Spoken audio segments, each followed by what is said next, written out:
So ayun mga boss, kumusta kayo? Nandito tayo ngayon sa Barangay Pio, Porac. At sa mga taga Porac, alam nila tong camping site na to. Ito yung tinatawag na Ilog Kamalig Campsite. Ano mga boss, check natin, sabihin ko sa inyo kung ano yung mga nagustuhan ko dito sa lugar na to.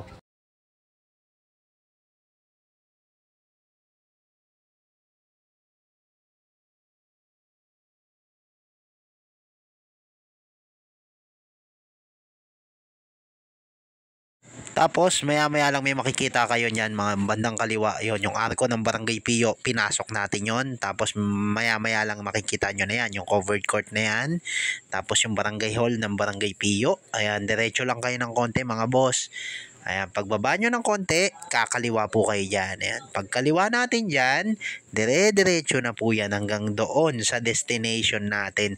Pababa lang po yung daan dyan mga boss. Medyo matarik din, pababa po siya hanggang doon sa may ilog.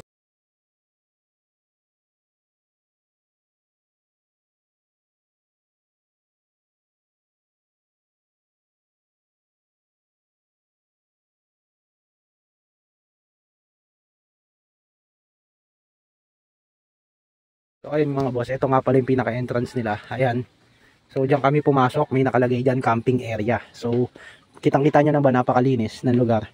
Kasi ang pinakabilin sa amin dito mga boss, bawal magkalat. Kahit isang piraso ng kalat, iiwan mo yung ID mo doon sa may pinaka-entrance. Baka itanong nyo rin kung may entrance. Wala pong entrance dito mga boss. Voluntary lang. Kung gusto nyo magbigay, pwede. Kung ayaw nyo, walang problema. Hindi ka nila sisingilin.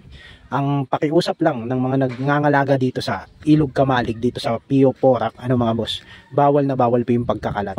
Pwede, kahit anong gawin mo, magdala ka ng kahit ano, napakaluwag nila sa lugar na to. So halos nga walang rules. Ang pinaka rule lang nila na number 1, bawal magkalat. At syempre, bawal mag-away, bawal yung magulo. Pwede dito mag-overnight mga boss, walang bayad. Ayan yung mga campsite nila, yung nakikita nyo ba ito mga to. Dito pwede kayong maglatag ng mga tent dyan. Ayan, tabing ilog. At 24/7 po may mga bantay kasi nandyan lang sila nakatira mga boss. Ayan, dito sa may gilid na to, dyan sila nakatira. At meron din mga ginagawa silang kubo dyan.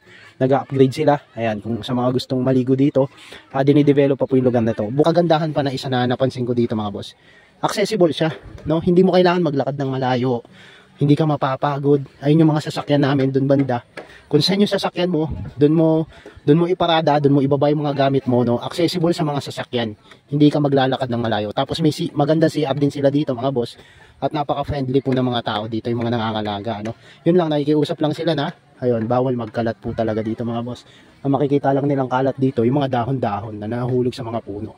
Tapos kung gusto niyo rin umarkila ng mga upuan doon sa ilalim ng mga puno ng mangga, ayun, may mga upuan sila doon. Meron din po, pwede po kayo makiusap doon na aarkila kayo, no, ng mga cottage. Pero kung may dala kayong mga tent, ayan, gaya namin na itong kulay blue na cottage, ayan, sa amin po yan mga boss. Ayan, diyan kami sa tabi mismo ng ilog nag-camp, nag-set up ng camping. Ayan, sa mga gusto magpahinga, kasi minsan yung mga pinupuntahan na di ba, yung mga tourist na attraction, imbis na mag-relax kayo, yung pagpunta pa lang napakahirap na puntahan. Pagod ka na, hindi ka na talaga makakapag-relax. Tapos hindi pwede yung mga lolo-lola. At ilan pa nga sa mga ginawa namin dito, ayan mga boss, nakikita nyo naman, nagluto-luto kami, at yan, food trip talaga. May mga dala kaming lutuan, yan, may mga boodle finds na binili natin sa online na sinubukan natin dito.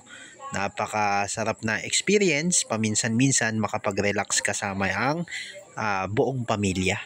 Sana mga boss, na-enjoy nyo itong video, marami pang susunod, follow nyo lang ako mga boss.